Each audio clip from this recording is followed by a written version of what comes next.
Widih. Nah, apa yang dia lakukan? Dia menyinggung mengenai iman orang lain, mengenai Tuhan Yesus dan juga Alkitab. Apakah Syahrini sudah tidak bisa membedakan kamar sendiri dengan kamar orang lain? Jangan suka masuk kamar orang lain. Assalamualaikum warahmatullahi wabarakatuh. Berjumpa lagi dengan Jadid HMC ya, channel yang mengedukasi dan menghibur. Di kesempatan ini ya, di awal tahun ini kita akan memulai dengan satu konten yang luar biasa teman-teman.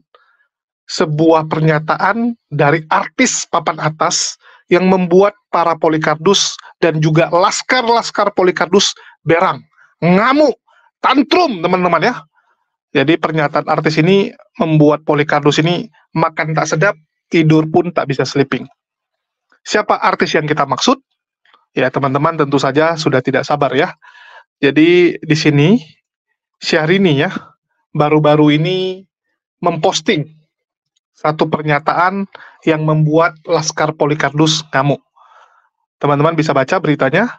Unggahan Syahrini ini picu kontroversi dan diprotes warganet. Kenapa? Ya, di sini saya ingin katakan bahwa warganet yang dimaksud sini adalah laskar Polikardus. Kita tahu bahwa laskar Polikardus ini makin hari makin banyak. Dan mereka ini sangat rajin untuk memberikan komentar-komentar, untuk typing-typing, dan juga tantrum. Yaitu kelebihan dari laskar Polikardus. Jadi mereka ini adalah laskar buzzer ya, yang siap 24 jam untuk typing, untuk memberikan komentar.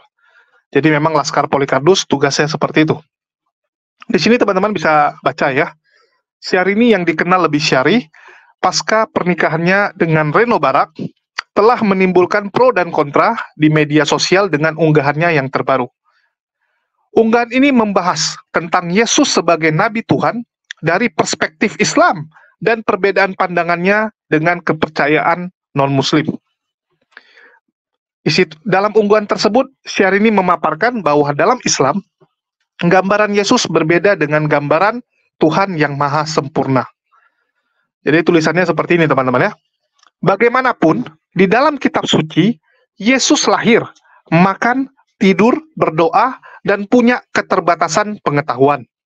Sementara Islam mengajarkan bahwa Tuhan selalu sempurna. Umat Kristen harus menanyakan kembali gagasan tentang Tuhan. Demikian salah satu bagian unggahan Syahrini di story-nya ya. Jadi Syahrini membuat statement ya bahwa Tuhan itu harus sempurna. Dan ini bukan hanya di Islam sebenarnya ya. Kan ditulis sementara Islam mengajarkan bahwa Tuhan selalu sempurna. Enggak. Saya yakin di agama-agama yang lain juga menggambarkan bahwa Tuhan itu adalah satu entitas yang paling tinggi, sempurna, maha segalanya. Agama manapun sama. Ya, kecuali ada agama-agama yang menggambarkan Tuhannya itu lemah dan sebagainya ya, itu lain. Tapi bukan hanya Islam yang pasti. Agama-agama lain juga setuju bahwa Tuhan itu harus sempurna. Terus pernyataannya bahwa di dalam kitab suci teman-teman Kristen, itu Yesus lahir, itu fakta. Yesus makan, ya itu fakta. Yesus tidur, nah, ini nggak tertulis gitu. Tertulis, sorry ya. Yesus tertidur waktu di kapal. Yesus tidur, betul. Terus Yesus berdoa, betul.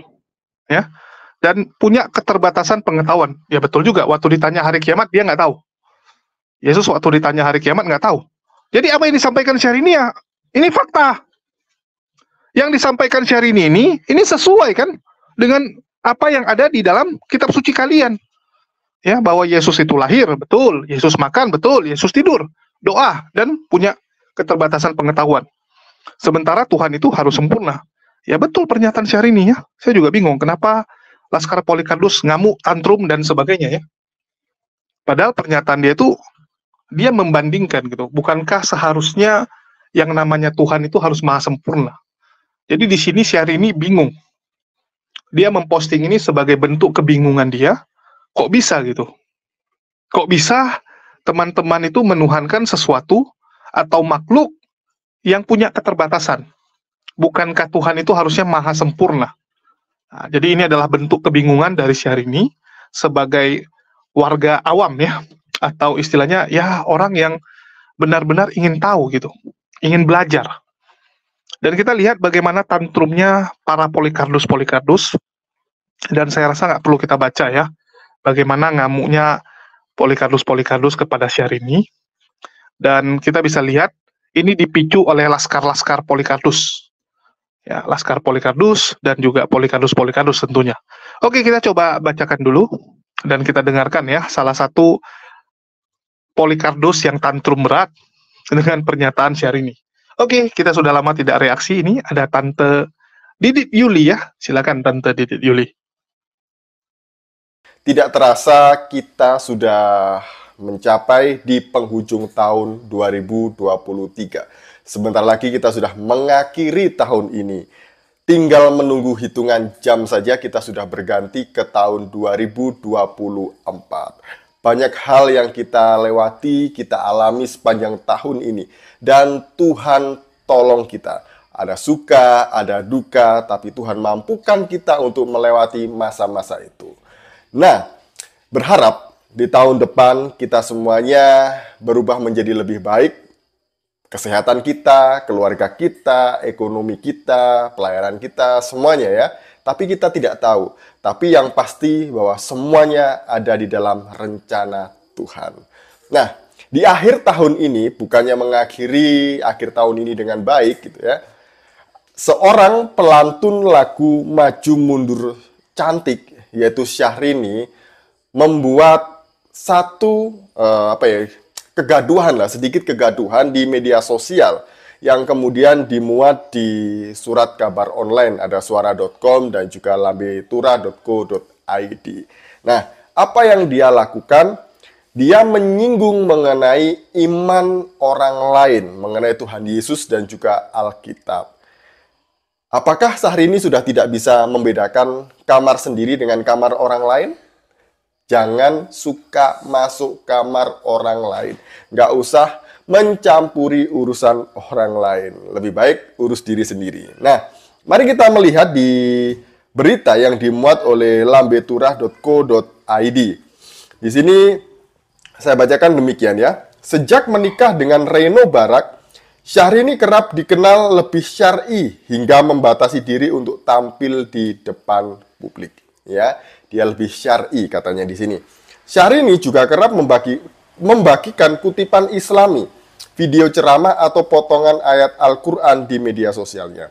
Namun unggahan Syahrini kali ini soal Yesus sebagai Nabi Tuhan malah menimbulkan pro kontra. Karena unggahan istri Reno Barak itu membahas terkait perbedaan cara pandang umat muslim dan non-muslim terhadap Yesus. Nah, ini kesalahan Syahrini ya di sini ya. Dia mencoba menyamakan bahwa Yesus itu sama dengan Nabi Isa yang diyakini oleh orang Islam. Jadi ini kesalahan yang pertama. Jadi karena dia salah atau mispersepsi ini, sehingga dia akhirnya juga salah menghakimi orang Kristen mengenai ketuhanan Yesus. Saya lanjutkan.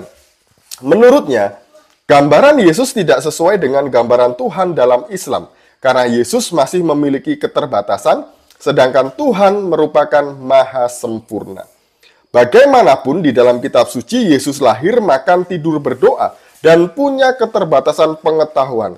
Sementara Islam mengajarkan bahwa Tuhan selalu sempurna. Umat Kristen harus menanyakan kembali gagasan tentang Tuhan, ungkapan dalam unggahan Syahrini.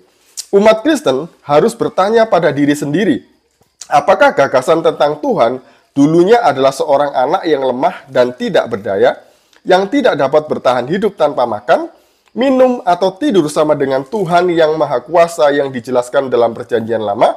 Tentu saja tidak, tambahnya dalam kutipan tersebut. Jadi, Syahrini ini mencoba memahami Yesus itu menurut kacamata dia sebagai seorang Islam ya. Jadi dia kemudian mengatakan bahwa Yesus itu terbatas. Dia makan, dia lahir, kemudian dia makan, dia minum, bahkan dia juga manusia yang lemah seperti manusia biasanya. Nah, ini sebenarnya sudah jauh melenceng ya, sudah jauh masuk ke kamar orang lain yang seharusnya tidak boleh dilakukan oleh Syahrini. Karena dia ini bukan orang yang ahli di dalam hal seperti ini ya. Dia juga bukan ustazah, dia bukan juga ulama atau apapun, bukan. Dan dia juga bukan seorang pendeta gitu ya. Jadi dia tidak berhak untuk membahas kekristenan, apalagi membahas hal-hal yang sensitif seperti ini ya. Nah, kenapa Yesus itu dilahirkan? Kenapa dia makan, minum? Kenapa dia terbatas? Karena Sang Firman yang sejak semula, sejak kekekalan ada berdiam di dalam diri Allah, itu keluar, turun menjadi manusia melalui rahim seorang perawan yang suci yang dinamakan Maria. Ingat ya, Maria dengan Maryam yang dimaksud di dalam Quran itu berbeda. Sudah saya jelaskan di video saya yang ini. Nah, ketika dalam keadaannya sebagai manusia, Sang Firman otomatis dia terbatas ruang dan waktu karena dia mengambil tubuh sebagai seorang manusia. Dia juga makan, dia juga minum, dan mohon maaf, dia juga tidur dan lain sebagainya. Kenapa? Karena itulah kemanusiaan Sang Firman. Jadi ya wajar itu terjadi kalau Sang Firman mengalami hal-hal sebagaimana yang dialami oleh manusia pada umumnya secara jasmania. Tapi Alkitab mencatat bahwa dalam kesemuanya itu, dalam keadaannya sebagai manusia, dia tidak pernah melakukan dosa sekalipun. Satu-satunya manusia yang tidak melakukan dosa dalam hidupnya adalah Sang Firman yang menjadi manusia yang disebut Yesus Kristus, yang lahir ke dunia ini tanggal 25 Desember beberapa waktu yang lalu dirayakan oleh semua orang Kristen di seluruh dunia. Jadi Sang Firman menjadi manusia diam di antara kita. Jadi gitu ya, kalau tidak tahu nggak usah berkomentar, apalagi berusaha untuk menggurui orang-orang Kristen mengenai imannya. Urus saja agamamu, urus saja ibadahmu, urus saja nyanyimu gitu ya. Sekian dari saya, selamat menyambut tahun baru 2024 yang penuh pengharapan di dalam Tuhan Yesus Kristus. Shalom, Tuhan Yesus memberkati kita semuanya. Ya, teman-teman sudah dengar ya bagaimana Tante Didit Yuli ini komplain, ngamuk-ngamuk, dan inilah yang membuat Laskar Polikardus tantrum tentunya. Karena ya semua ngamuk-ngamuk gitu. Mereka tidak terima. Bagaimana mungkin Syahrini, seorang public figure, membahas hal ini. Dan kita bisa lihat ya, sejak kasus Elia Miron, ini membuat banyak orang Muslim di luar sana itu yang terpanggil untuk mempertanyakan statement dari Elia Miron. Kita lihat bagaimana Deddy Corbuzier bersuara, ya, terus yang lain-lain juga ikut bersuara gitu, mempertanyakan gitu.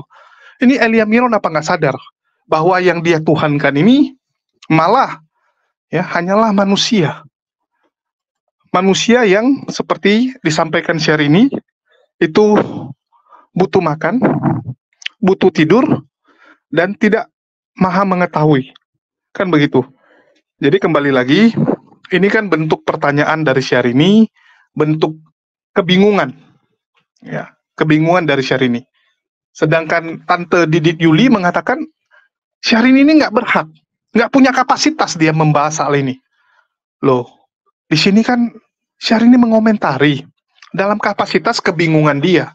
Kebingungan dari Syahrini, mengapa ada manusia yang maha terbatas itu bisa dianggap sebagai Tuhan. Kan begitu. Bahkan anak kecil pun ya, anak kecil dari Kristen. Sekali lagi, anak kecil yang terlahir dari Kristen, dari orang tua Kristen yang dibawa ke gereja, yang diajarkan tentang Yesus, itu juga bingung. Anak kecil yang belum terdoktrin, yang masih polos, yang masih lurus, itu juga bingung. Seperti anak yang satu ini.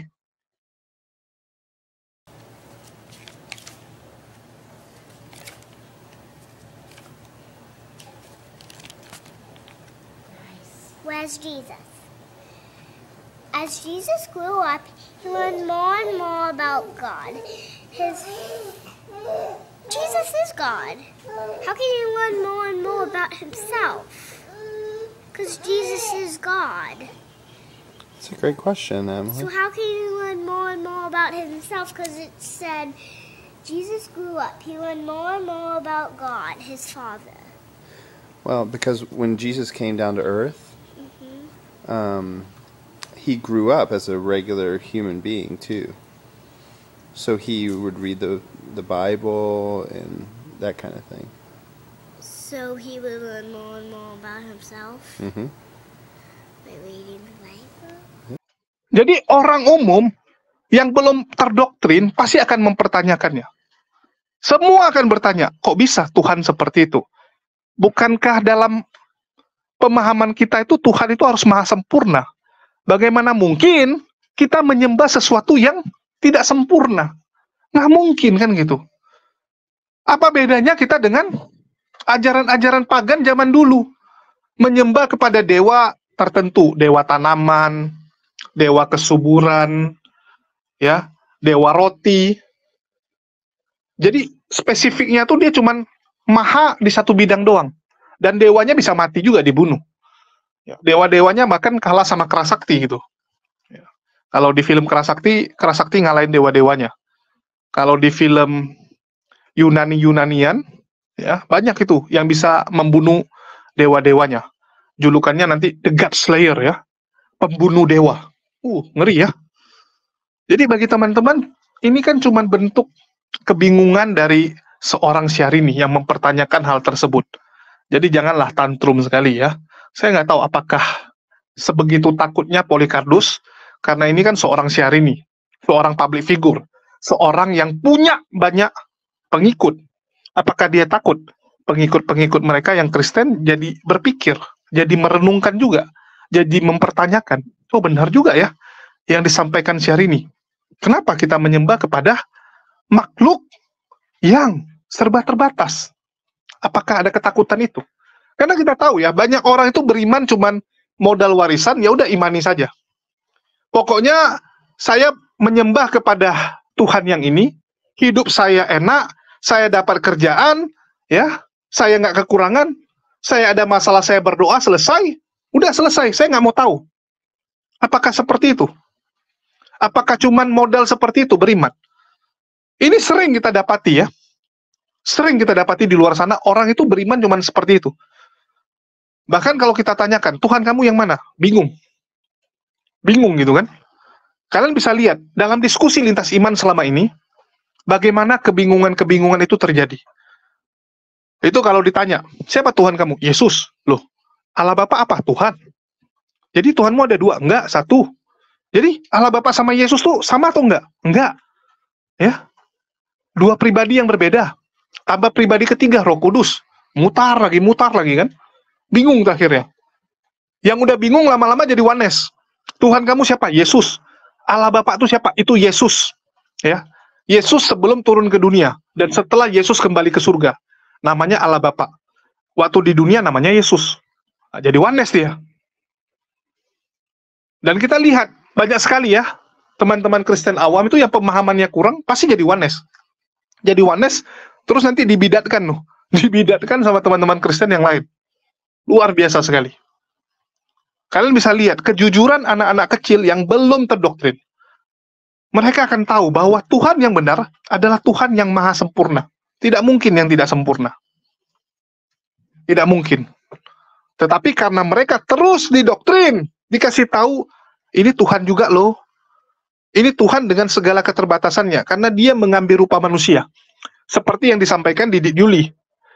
Ya, Didik Yuli bilang apa? Tuhan turun ke dalam rahim manusia, terus menjadi manusia. Ya, terlahir sebagai manusia. Otomatis dia terbatas oleh ruang dan waktu. Sehingga dia jadi tidak berdaya. Ini kan konyol. Konyol sekali. Tuhan kalau turun ke dunia, dia tetap Tuhan. Dia tetap akan maha segalanya. Nggak bisa kamu jadikan dia punya keterbatasan. Nggak bisa. Ya, nggak bisa teman-teman. Raja turun ke masyarakat. Menggunakan baju samaran ya. Jadi rakyat jelata. Apakah dia kehilangan kemahakuasaannya? Kehilangan kekuasaannya sebagai raja? Enggak, dia tetap raja. Ya, kesaktiannya tetap sakti. Misalnya dia jago berantem. Dia akan tetap jago berantem. Nggak ada ceritanya tiba-tiba dia jadi lemah bisa kamu pukulin gitu. Nggak segampang itu teman-teman. Tuhan tetap Tuhan, walaupun dia turun ke dunia. Walaupun ya kalian bilang, oh Tuhan masa nggak boleh mengambil rupa manusia, jadi serba terbatas dong. Bukan nggak boleh, ya. Tapi itu malah melawan naturnya sendiri. Karena Allah pernah berkata, dia bukan manusia. Dia bukan manusia. Bagaimana mungkin dia jadi manusia? Artinya dia melanggar omongannya sendiri. Coba kalian baca, ya. Tuhan bukan manusia. Itu di kitab Perjanjian Lama tertulis dengan jelas. Jadi nggak mungkin dia langgar. Dan sekali lagi, cosplay tidak menjadikan kamu orang tersebut. Contoh, untuk perayaan Natal, Edis memerankan peran menjadi monyet. Apakah Edis monyet? Enggak. Mau Edis pakai baju monyet pun, dia tetap Edis. Dia bukan monyet. Tapi dia Edis yang sedang memerankan monyet. Nggak bisa kamu bilang, dia monyet. Enggak, teman-teman. Tuhan, ya, kalau turun ke dunia, walaupun dia gunakan fisik manusia, ya dia tetap Tuhan dengan segala kemahakuasaannya. Tetapi dia nggak mungkin lakukan itu, karena itu melanggar omongannya sendiri, dan kedua, membuat kebingungan umatnya sendiri. Bagaimana mungkin saya nih, ya nggak usah jauh-jauh jadi Tuhan. Saya bos. Saya tetapkan peraturan sama karyawan. Kita masuk, ya, jam 8. Saya akan duluan datang dari kalian. Sebelum jam 8 saya akan datang. Ya, saya akan datang sebelum jam 8. Tiba-tiba saya nggak lakukan itu. Saya datang jam 10 setiap hari. Artinya saya orang yang nggak bisa dipercaya. Karyawan saya akan lihat, wah ini bos yang pelin-pelan ini. Ya, ngomongnya jam 8, tapi rupanya setiap hari dia yang telat datang. Itu bos yang pelin-pelan. Apakah Tuhan itu adalah entitas yang seperti itu? Kan enggak. Kalau Tuhan udah bilang Tuhan bukan makhluk. Selesai. Dia nggak mungkin langgar apa yang dia sampaikan. Kan begitu. Begitu juga dengan aturan. Kamu patuhi Tuhan, kamu patuhi perintah Allah, jauhi larangannya, kamu masuk surga. Jadi nggak bisa Allah bilang, nggak suara aku sama kamu, masuk neraka aja kamu. Nggak bisa. Kalau Tuhan, ya itu bisa melanggar omongannya sendiri, jangan sembah dia. Jangan sembah Tuhan ya, yang bilang dia bukan manusia, tapi malah dia yang jadi manusia. Takutnya ini teman-teman, dia bilang, ya, cara masuk surga adalah percaya dia. Besok-besok dia bilang, enggak, ganti. Ya, dia yang langgar sendiri. Karena Tuhan yang bisa melanggar omongannya sendiri, tidak layak kita sembah. Perlu, ya, untuk kita review ulang. Perlu untuk teman-teman pikir ulang, mau menyembah Tuhan yang melanggar omongannya sendiri. Nggak mungkin itu. Ya, jangan sampai ada Tuhan yang berani melanggar omongannya sendiri. Itu kacau sekali. Udah nggak pantas disembah itu. Bos saja, ya, komandan saja, atasan kita saja, yang omongannya nggak bisa dipegang, yang omongannya itu bolak-balik selalu, hari ini bilang A, besok bilang B, itu kita aja ragu sama dia. Apalagi Tuhan. Jangan ikut Tuhan seperti itu ya, apalagi Tuhan yang bisa menyesal. Kacau sekali itu Tuhan menyesal. Terus, Tante Didit Yuli ya, membawa-bawa Maryam, padahal udah kita jelasin panjang lebar. Maryam, saudara Harun itu artinya apa? Sama seperti saya. Saya adalah saudara Musa. Salah nggak? Saudara dalam iman. Saya adalah saudara Musa, ya Nabi Musa alaihissalam, dalam beriman kepada Allah Subhanahu Wa Taala. Allah yang tauhid, kan begitu. Terus pernyataan Gadebroli yang terakhir adalah satu-satunya manusia yang tidak melakukan dosa adalah Yesus. Ini kan sudut pandang ya. Kalau orang Kristen mau mengimani bahwa Yesus adalah satu-satunya manusia yang tidak melakukan dosa, silakan. Silakan gitu kan. Cuman kan standar manusia tidak melakukan dosa ini standarnya apa? Penilaian siapa? Karena menurut saya membuat rugi peternak babi itu dosa. Membuat rugi pedagang-pedagang dengan membolak-balikkan dagangan orang itu dosa. Memanggil ibu kandung kita sesuka hati itu dosa menurut saya. Ya, menurut pandangan saya itu dosa. Nah, memanggil orang ular beludak, anjing, itu juga dosa menurut saya. Karena menurut ajaran agama saya, ya itu nggak sopan sama orang tua, itu sudah mendatangkan dosa. Membuat mama kamu sakit hati, sedih, itu udah dosa. Itu udah dosa bagi kami. Mohon maaf ya, ini bagi kami. Terus kalau kita bilang teman-teman Kristen, bukankah menurut kalian upah dosa adalah maut? Jadi orang yang bisa mengalahkan maut artinya tidak berdosa, kan begitu? Standar teman-teman Kristen adalah orang yang berdosa pasti mati. Karena upah dosa adalah maut. Sedangkan orang yang tidak berdosa itu tidak mati. Kan begitu. Kita lihat Elia dan Henok, nggak mati, angkat ke surga. Elia dan Henok tidak mengalami mati. Artinya mereka tidak punya dosa. Menurut standar teman-teman. Ya, menurut standar orang sebelah. Artinya bukan Yesus, tapi Elia dan Henok juga manusia yang tidak melakukan dosa. Karena mereka tidak mengalami maut. Nah, ini teman-teman Kristen harus belajar nih. Kalau pendeta jarang nih ngajarin yang ginian ya. Nggak kasih tahu. Dan kalian juga nggak pernah pertanyakan biasanya. Orang Kristen tuh nggak pernah kritis gitu untuk mempertanyakan kok Elia dan Henok tidak mengalami maut. Kalau gitu manusia-manusia yang lain juga bisa dong. Ya, selama hidupnya benar, selama tidak melakukan dosa, selama mengikuti cara hidup Elia dan Henok, maka manusia itu bisa selamat dan tidak mengalami maut. Kan begitu. Harusnya itu yang dipikirkan. Oke, jadi itu aja sih yang mau saya sampaikan. Dan sekali lagi ya, jangan tantrum lah dengan Syahrini. Dia ini kan cuman orang awam yang mempertanyakan. Mempertanyakan kok bisa gitu. Ada orang yang mau menyembah kepada makhluk yang terbatas. Ya, yang punya keterbatasan. Itu kan poin yang ingin disampaikan oleh Syahrini. Ya. Kalau menurut kalian Yesus itu Tuhan dan Maha Segalanya, Yesus bukan seperti yang dibilang Syahrini, ya silakan. Ya, silakan kalian bantah, kalian bilang, enggak, Yesus enggak seperti itu. Yesus tidak makan, Yesus tidak tidur, Yesus tidak dilahirkan. Ya. Yesus tidak tidak mengetahui gitu kan, tapi dia Maha mengetahui. Ya silakan Anda bantah. Ya, itu bagi teman-teman sebelah. Oke, mungkin itu aja yang mau saya sampaikan. Dan sekali lagi ya, saya mengucapkan selamat tahun baru 2024 ya.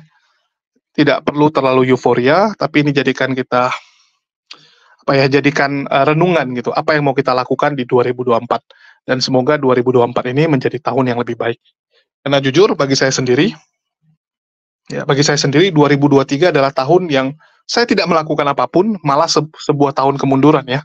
Walaupun ada beberapa kegiatan yang kita buat, termasuk Jumat Berkah, tetapi di 2024 ini kita akan mengejar segala ketertinggalan kita, dan ada beberapa rencana yang sudah kita siapkan untuk 2024, dan semoga rencana-rencana kita ini dirahmati oleh Allah, dibukakan jalannya oleh Allah.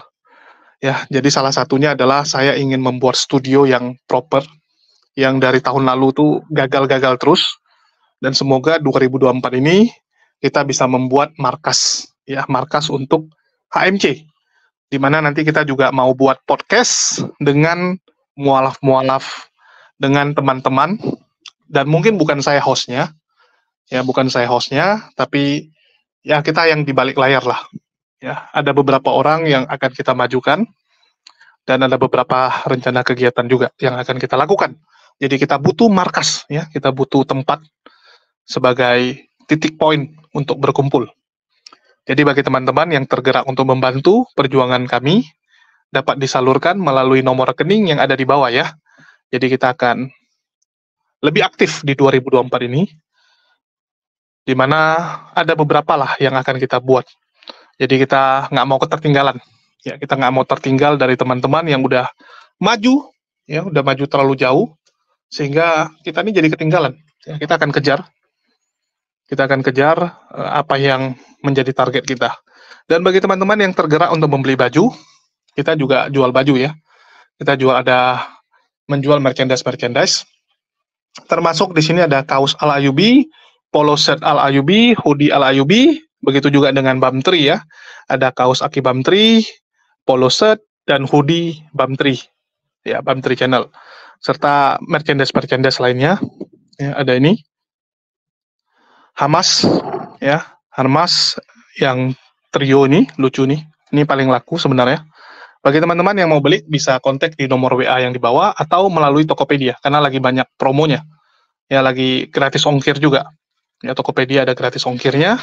Silakan beli dari sini. Dan bagi teman-teman yang mau makan dan juga dekat dari Jakarta Pusat ataupun Jakarta Timur, jangan lupa merapat. Kita ada buka stick juga ya, namanya J-Stick di Kayu Manis Timur ya. Lokasinya di Jalan Kayu Manis Timur, tempatnya seperti ini. Ya. Jadi ini yang kita jual, stik ayam. Bagi teman-teman yang mau beli, silakan langsung merapat. Di Google Maps silakan kalian tulis, ya tinggal tulis J-Stick Kayu Manis Timur, langsung keluar. Ya, langsung diketik aja J-Stick Kayu Manis Timur, dia akan keluar. Ini di Matraman, ya dekat Matraman. Dan ini di jalan besar kok, tenang aja, gampang dicari. Dan ada spanduknya juga. Oke, mungkin itu aja yang bisa saya sampaikan. Mohon doanya teman-teman semua ya. Makasih atas dukungan kalian selama 2023. Makasih buat semuanya, dan semoga 2024 kita bisa berbuat lebih besar lagi, lebih baik lagi, dan menjadi berkat bagi semuanya. Ya, terima kasih atas dukungan kalian semua yang tidak bisa saya sebutkan satu persatu. Dan semoga di 2024 ini menjadi tahun yang lebih baik lagi. Makasih buat semuanya. Di akhir kata saya ucapkan wassalamualaikum warahmatullahi wabarakatuh. Sampai jumpa di video-video kita berikutnya.